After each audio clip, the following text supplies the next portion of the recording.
everybody, it is Cinnamon Cooney, your Art Sherpa, and this Saturday I'm going to be showing you how you can paint a very beginner-friendly ghost pumpkin. Now, if you look here, I actually have several copies of this painting, but of course, right before the show, I couldn't find them.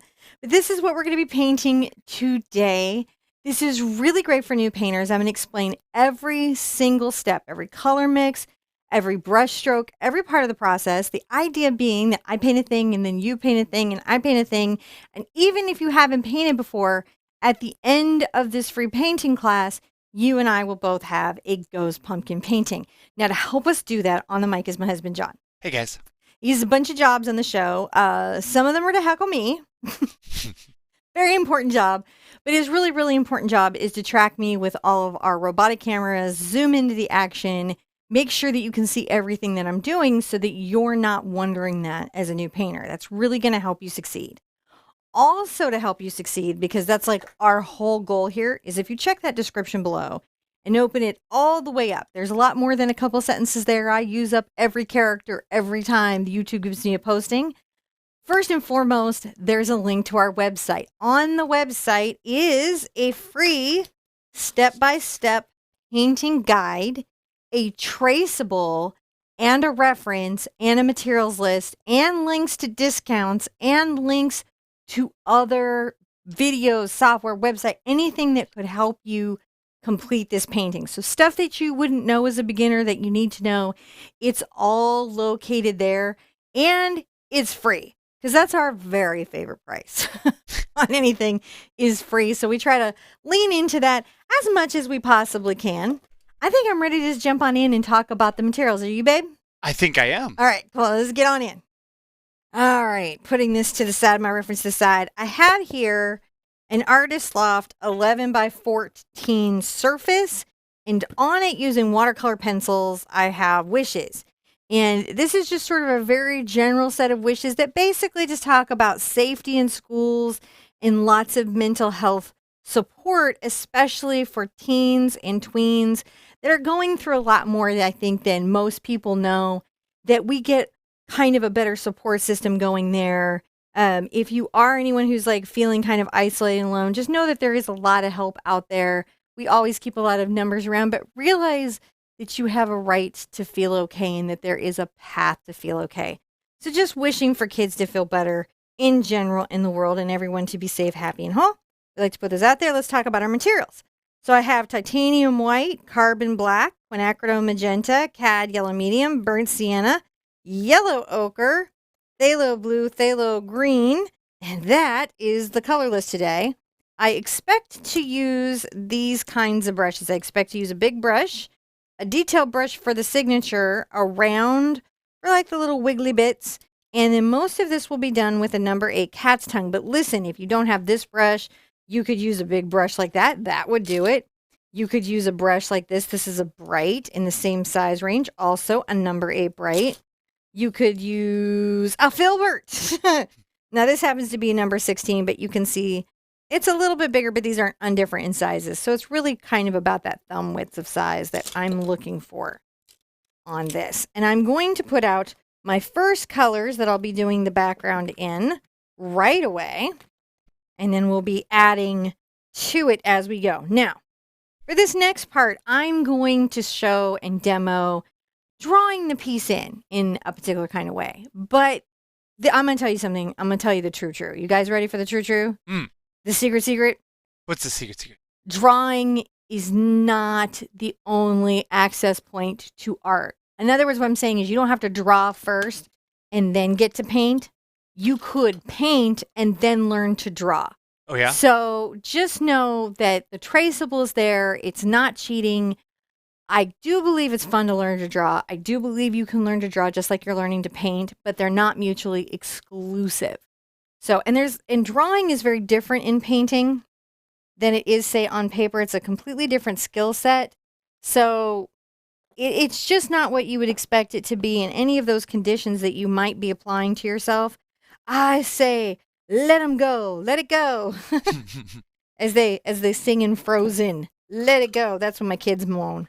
Now, you've seen me put out phthalo blue and phthalo green and a little titanium white, and I've done this so that I can make one of my very favorite colors, which is phthalo turquoise. And the recipe for phthalo turquoise is 1 to 1. In other words, one part of whatever your blue is and one part of whatever your green is, mixed together thoroughly, and that's going to give us our base turquoise. Isn't that nice?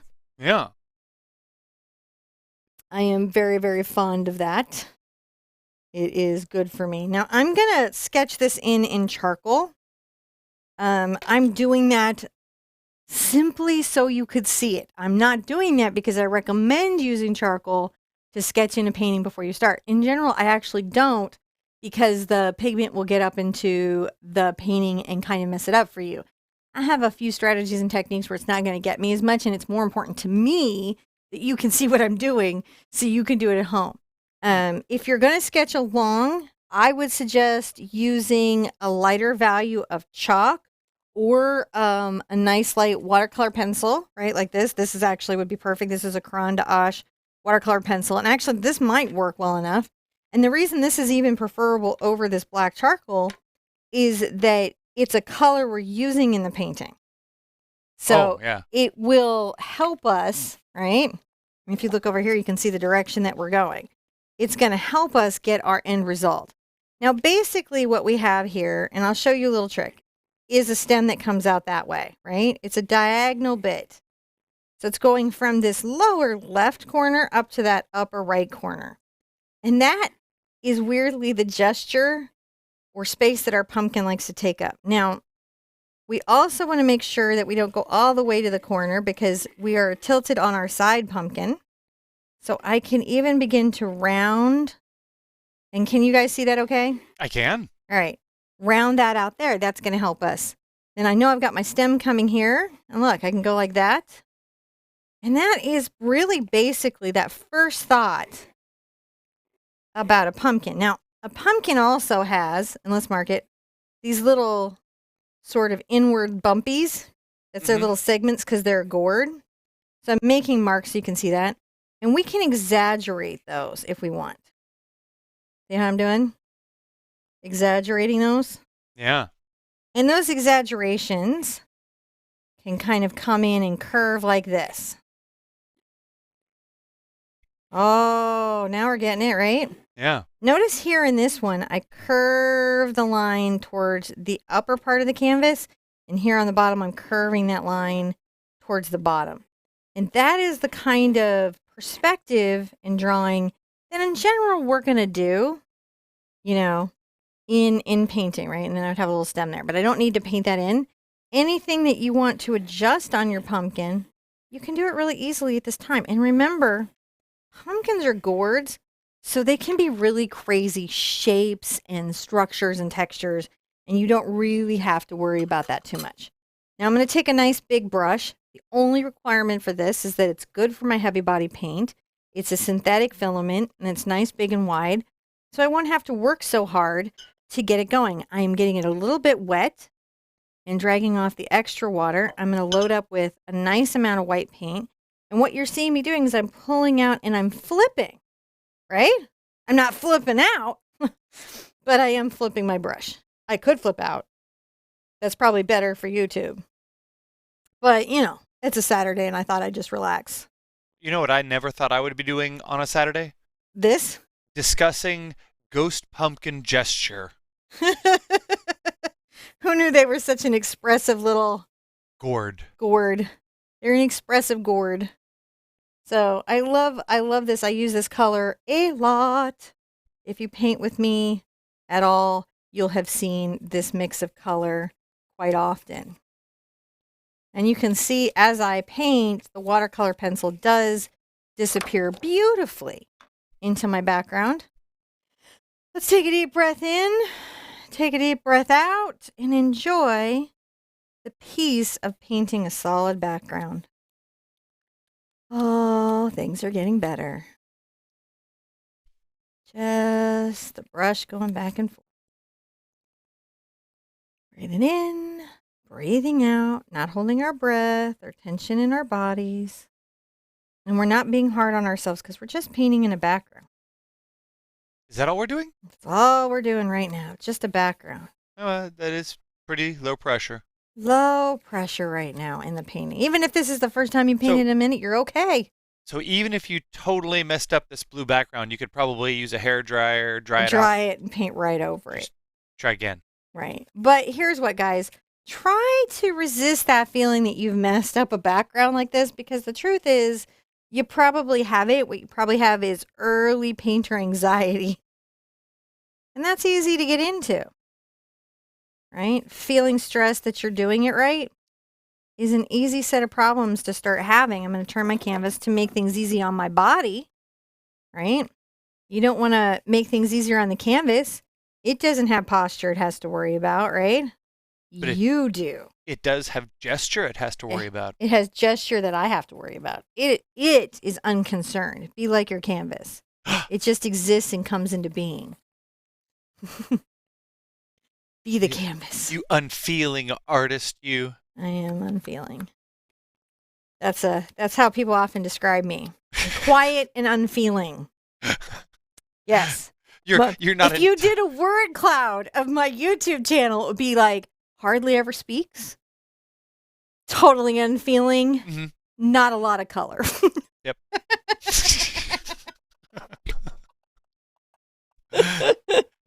I'm sorry.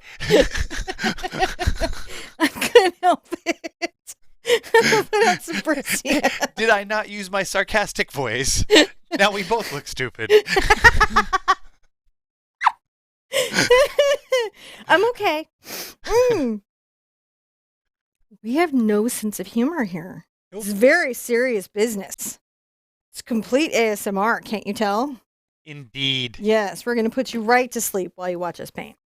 So to do the next part, and it's okay. Listen, I'm not going to be, if you do happen to fall asleep while watching us paint, I'm not insulted. I'm just saying that's not our goal to like lull you into, a complete unconscious state. Our goal is to get you through the painting. So we do try to keep it a little bit entertaining, I hope. Yeah, maybe. I hope so, a little bit. Possibly. Watching me try to grab my hairdryer is entertaining. So while she's doing that, I'm going to say, use your hairdryer on the lowest heat setting. Otherwise, you will induce the dark color shift, which is heat-induced. Generally happens in student paints, and that's where the heat accelerates a chemical reaction in the paint, causes it to shift in color from light or dark, and it can just not be good. So don't do it. Use air, and your pro paints aren't going to have as much of a problem there. So there we go. Yep. So let's get a brush. Patty is supporting the unfeeling. Oh, is she? Yeah. So should we bubble? Here, I'm going to be completely unfeeling with my bubbles.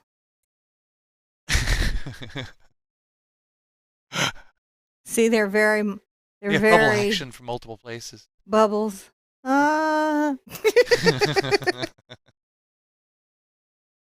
Okay. Somebody gave me... Thank you, Patty, very much. Thank you so much, Patty. Somebody gave me a bubble machine. I'm sure she's feeling very happy to see fat, juicy little bubbles going on today. Now I'm going to be going around the outside of my pumpkin. Just with this mix, if you saw this, I took a little bit. This is my cat's eye, but you could use a round or bright, just whatever you have control over. And you can see I pull out just a little bit of black. How do I do that? I come from the edge and I pull it out and I flip it. And I come here and I flip it. And that's how I'm getting that paint into the brush. And I'm going to just very carefully come around and sort of outline my pumpkin. Now, this technique is a very kind of folk art technique, right? Sort of outlining. And it's going to give us a nice rustic feel, which you might really, really like. I don't ever really turn my nose down at any techniques in art. And the reason is because you never know where the next feeling or next expression will be coming from. And I always find it foolish to feel that there's a limited way or only one correct way to get anything done. Because that's just the opposite of what art is about. So So I tend to embrace everything and hold everything in respect as long as it's safe for the student. Sometimes you'll hear me get punchy if it's not safe for the student, or if the painting will just fail because the material science of it is so bad that it won't work. But other than that, man, it's all good. there's we have a lot of our community joining here, so I'm really happy to see all our community. And Joe wanted to pass along Hi, Joe. to tell Cinnamon we need the Wall of France. The Wall of France. The Wall of France. What was that again?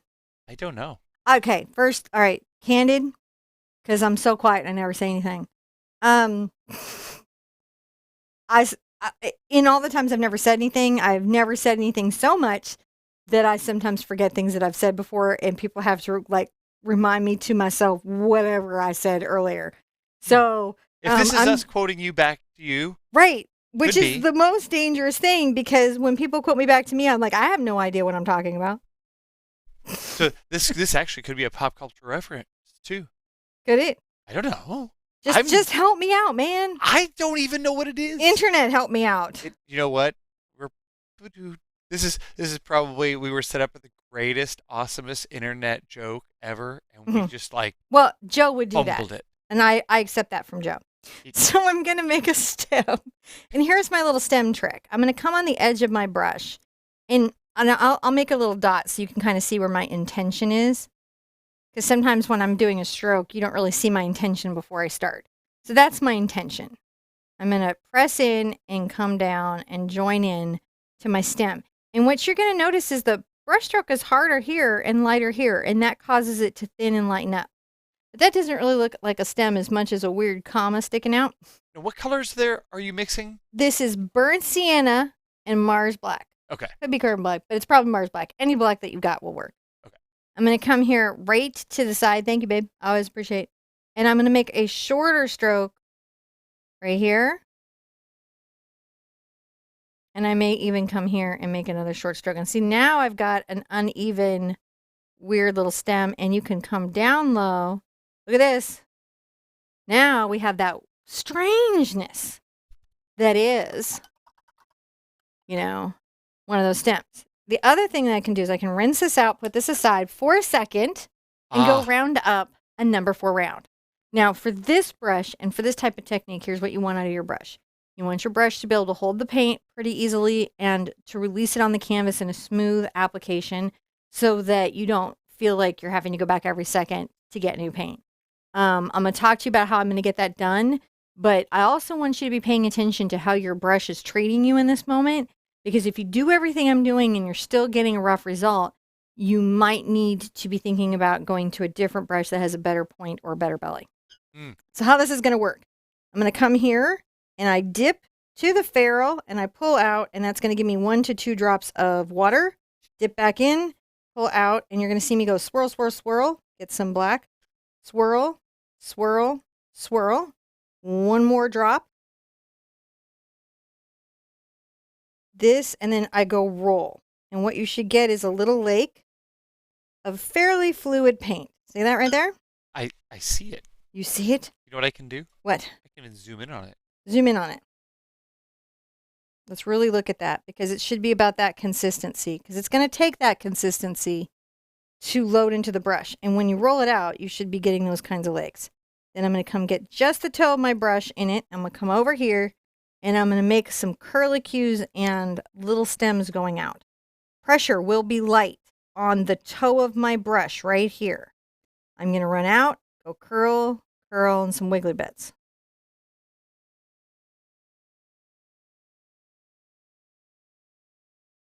And so it should give me a nice line like that when I do it. Let's give ourselves one more here. And it doesn't have to be like a perfect connected line, but you want to feel like the flow of your paint is something that you're not necessarily struggling for.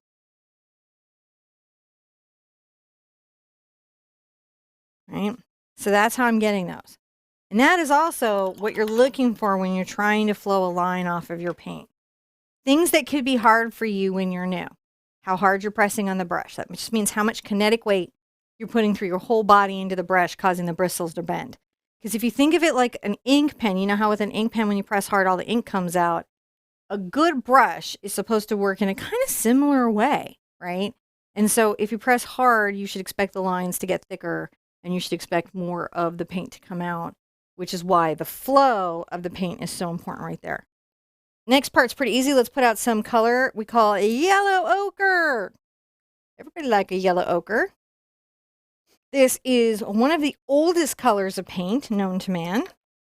So whenever you use yellow ochre, you are using color that some ancestor of yours used way, way, way back in the day. I'm going to load up. See, I'm loading the brush with the yellow, flipping both sides. I'll come over and get some of my white, and I cream that up. Okay. Nice kind of, just a little darker than parchment paper, but still creamy. And we're going to paint all the pumpkin on the inside. Oh. Between the lines. On the wrong camera there. That's okay. Did you look at my head? No, looked at the palette for just a little bit. That's okay. Palette's okay. Back of my head, you got to stop doing that.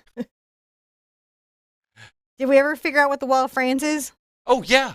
Oh, so in a patron that was going to chat, bug me all day. So in a patron chat, you were talking about how when you went to France, there was sort of the uncaring face when angry. Oh, yes, the Wall of France, right? Thank you. So I very, very much love the French people, and my mom and I lived over there, on and off to do some artwork. Fantastic. I came and visited. I came and visited. And John came also, and he visited, and we were staying in the Pic du Nord above the city of Carcassonne. So it was fantastic. The French people are fantastic. But you know what you cannot do? What can't you do? Be rude and bully the French into doing things. They don't respond well. They have hundreds they do this of years. thing, and you can really see it happen because they're just very French and very like, hi, how you doing? And you're gonna like this, and this is gonna be good with this, and this is great. But if they get somebody rude, I would call it the Wall of France, where just all expression stopped, and that was it. You're just not gonna get coffee. You're not gonna get bread. You're not gonna get anything. So my traveling advice is, it's a good idea to be polite and courteous if you would like your breadsticks. You know what I mean? I'm just saying. So my mom and I very much enjoyed that. But if you're willing to say hello, please, and thank you, the most helpful people in the world.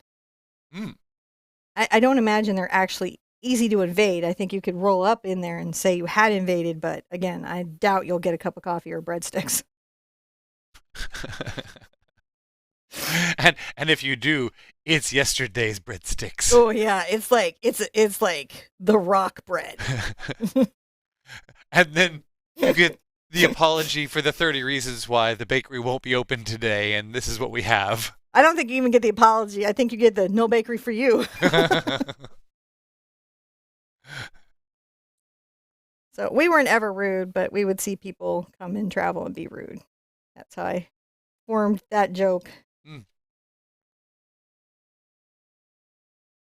That's where that came from. I like to travel. And then if you travel and then you have a sense of history, you can put different context into things. So it's really fun for me. I'm just, or just play Settlers of Catan. When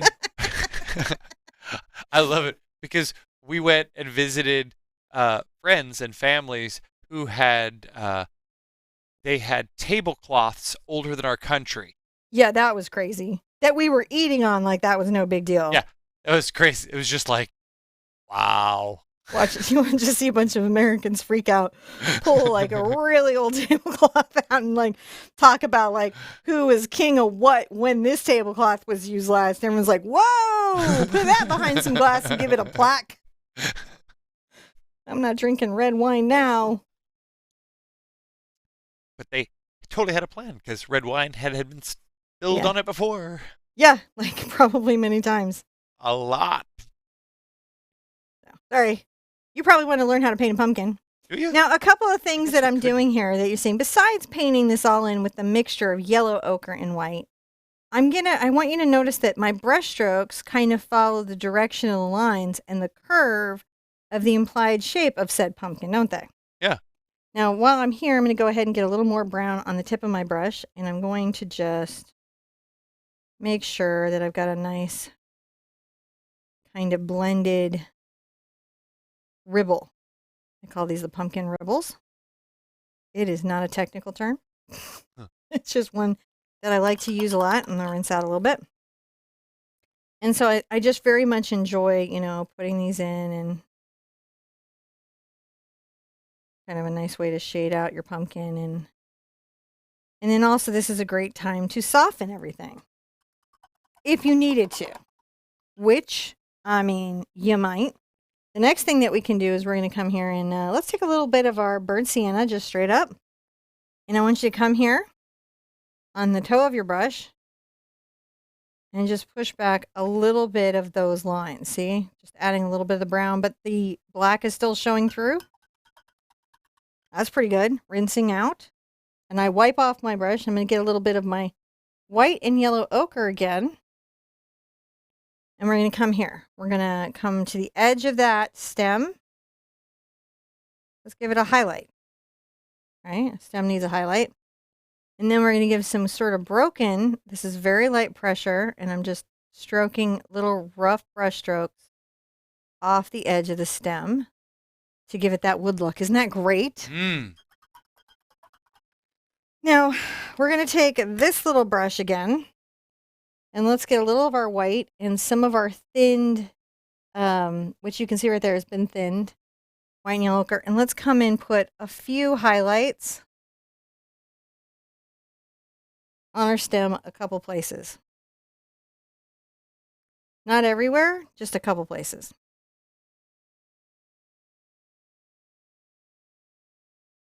Just to give it some dimensionality. I like to sometimes go over loops and stuff to help say, okay, this was like, this went this direction or this went that direction. Mm-hmm. You can come back and even fill in some of the lines that maybe got disconnected just to add some, oh, that was sort of interesting, to the whole biz.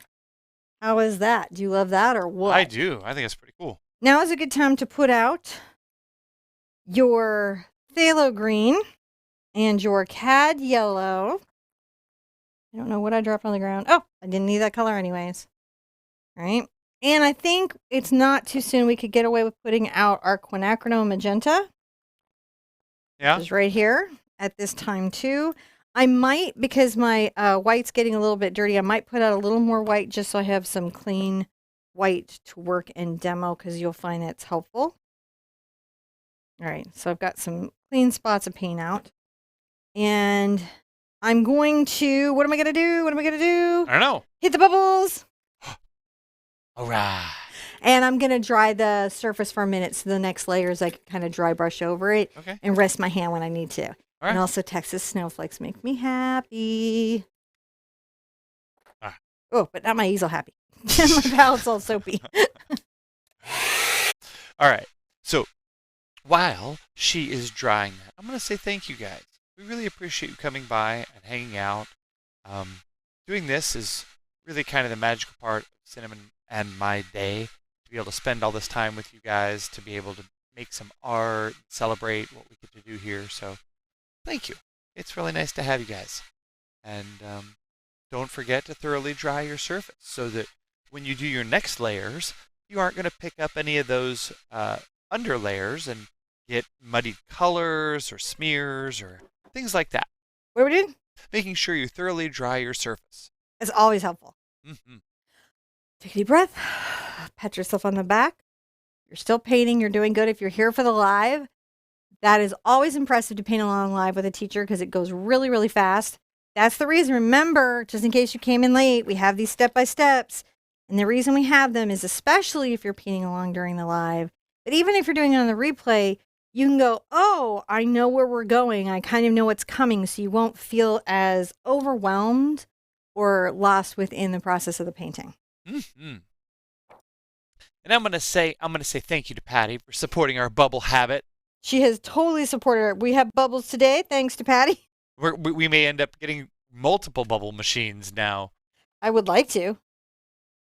We'll have to Dude, see. I would like to have like a bubble storm where it was like you could barely see me in the cross track bubbles going through here, where it's like it's a bubble blizzard. So when We'll other work on people it are having next. blizzards, I could have a bubble blizzard. I'm digging the blue in my hair today. The I think bubble blizzard. it's you got very Okay. pretty highlights. I'm going to teach some painting here. Are you? Is Yes. that I'm what we're going to doing take a today? little bit of my yellow ochre, just a touch. See how that's on the toe? And mostly my white. And I'm going to come here to the top of my pumpkin, starting about here. And I'm going to just brush back very lightly and not to the edge in a curved brush stroke, this white paint. See how we're doing it? Mm-hmm. So I not, thought not all the way to the stem, curving the stroke. And you can see that when I get to here, what do? I lighten it up. And that helps me get some shading. So this value of the pumpkin is just a little bit darker than this value of the pumpkin. Little toe of the yellow. Lots of the white. What we're going to do here, same thing. Stroking this down. And I kind of will follow the shape of that segment of the gourd. See how we're doing? Now, if it gets too dry, you can dip just the toe of your brush in water. You don't want to dip too much more, or it's going to get way too wet on you and it won't work. Come around here.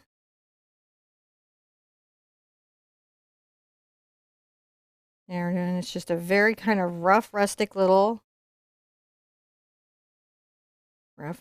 deal. Very much like doing this.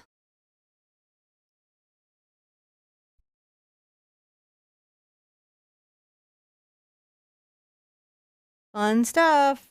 Little bit of water if I do use any.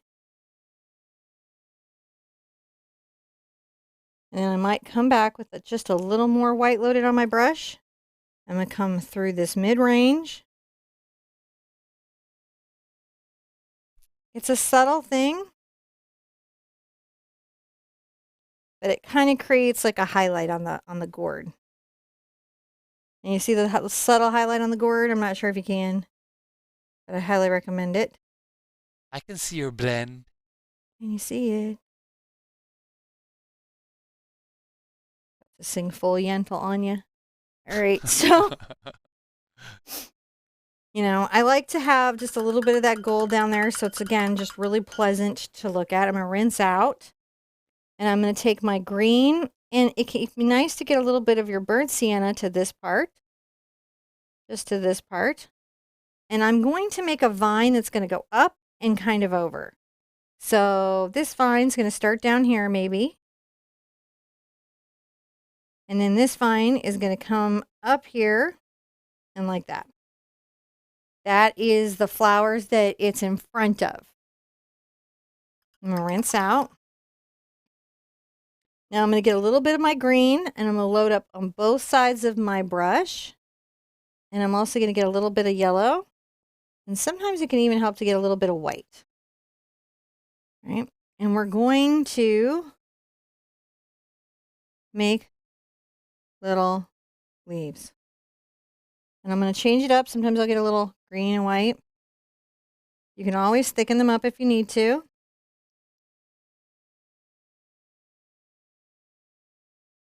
Here you go. Pull down, pull down. There's a couple little leaves.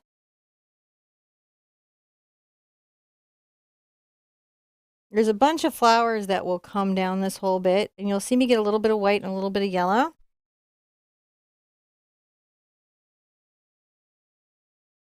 Let's put a nice little leaf right here. I'm just kind of segmenting down. If I need more yellow, I'll get it on there, and I'll get a bit of white. Now we're getting nice streaks.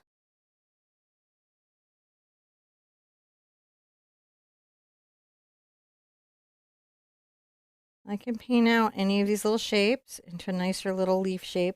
Leaf shapes kind of look like a little elongated football. And you can be fairly nondescript with them. Let's put a couple more leaves here. I'm going to have a nice big rose there, so I'm not going to worry so much. And I may come here and get some stuff here. Now, I'm going to do an interesting thing. I'm going to come out and I'm going to make just a couple little dots before I put in my first big leaf shape. And that's because there's some small leaves that are wandering away. You can see me go toe, toe, toe, toe. There's the look of it on the brush. Hold on. There it is. That's what it is, guys. Oh. And it'll give me some, say I come in this time, it'll give me just different little varying leaf colors, make it feel like my vine has, you know, received different amounts of sunlight and water and stuff that tends to happen for plants along the way. There we go. That's not too bad. Little vine. And for a lot of people, they're going to be done at the vine because that's like a nice hot color combo right now. And they're going to be like, yeah, I'm good. But I'm not good. So I have to keep going. But to do that, I got to dry. So, yep. And someone's asking during the during our chat here, do the color angle, so you'll notice there may be some slight different colors or saturation, to be technical, between the different the different angles of the camera. And we use the same cameras on all the different sides, but the light reflects slightly differently on between the angle of the camera and the angle of the surface. So it can vary ever so slightly if that's what you're catching. But also, the reference image sometimes can have higher or lower saturations, possibly because she paints these beforehand, and sometimes I have settings that can muck with that a little bit. So I have to make sure that I didn't do something crazy. No crazy. Yes, I want to make sure I have room for my big flower, which I probably will have to center even more here and here because I don't want to shorten any of my petals. So do my petal load. I'm going to come in first and I'm going to get some of my quinacridone magenta all into my number 8 cat's tongue, thoroughly mixed around, and then I'm going to grab just a little bit of white. Yeah, we got there? Now, I'm going to come here and I'll start with this petal because it's going to be the hardest to get. Your left hand's, there you go. Okay, I'm going to press out. I'm going to twirl and kind of pull that in. It's going to give me a little bit of a petal. You need to flip your canvas, we can. I might need to. Yeah, I'm going to need to. So. Hold on, let me get up here. I'm just trying to use this to give myself some base petals, and the brush itself has a nice shape. You could push out around. You're just trying to create these little petals as you're going. Might get a little white into it as I go.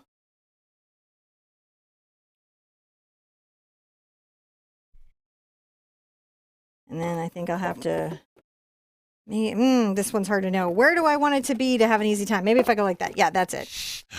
Sometimes I got to look at it and be like, where is it going to be easy enough to get? So it's kind of like a 5-star. And at this stage, it looks a little crazy. Don't worry about it. I'm going to get a little white and a little pink into it. And I like to make another little guy somewhere around here like that. Maybe like the mid-range. Let's try here.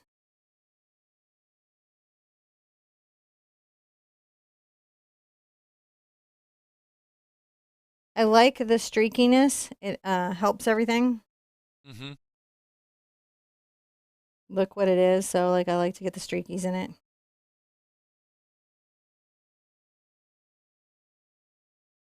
I'm just pressing that out and pulling that in.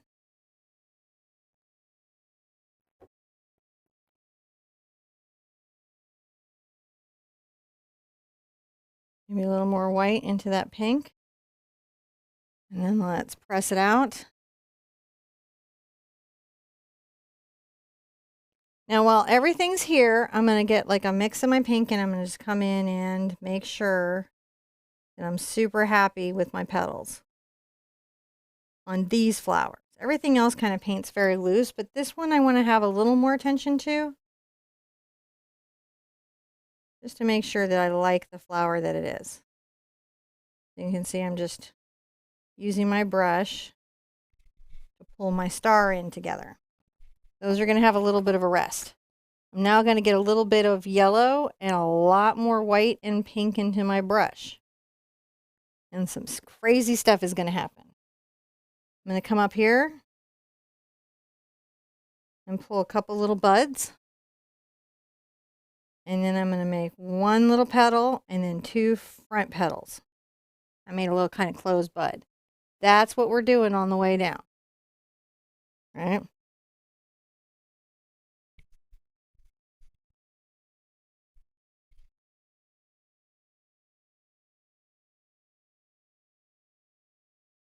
If I need more pink, I can get more pink. I'm going to make this one just a little bit bigger than its friends. And then I like to add some loose petals. Get some white and yellow if you need to into it. Make them interesting. Just really can't do enough of it. Same thing here, maybe a little yellow, lots of pink, some white.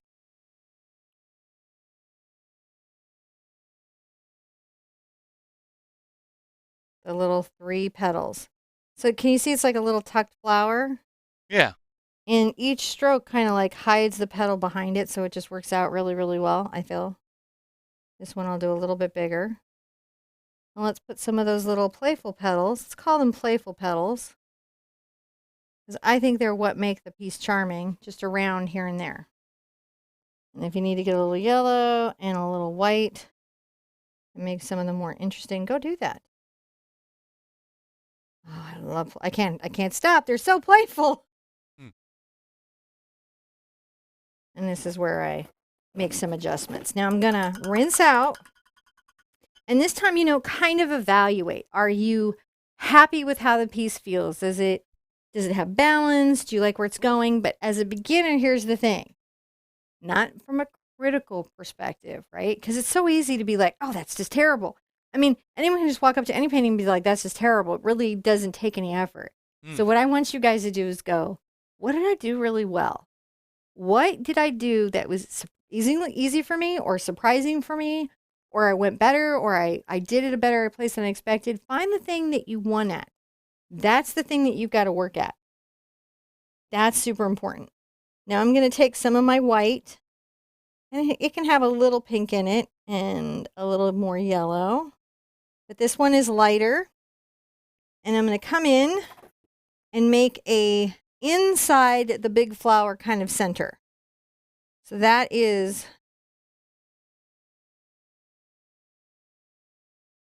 like these little petals that come in.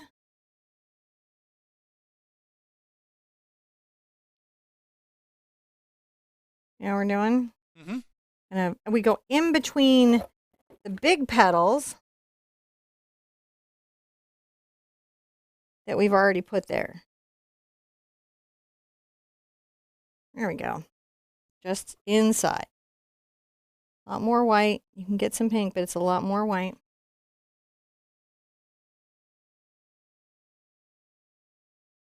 There should be a definite value change between the depth of the outer petals and the lightness of the inner petals, just to give it that nice layered look. Tuck a little petal right there.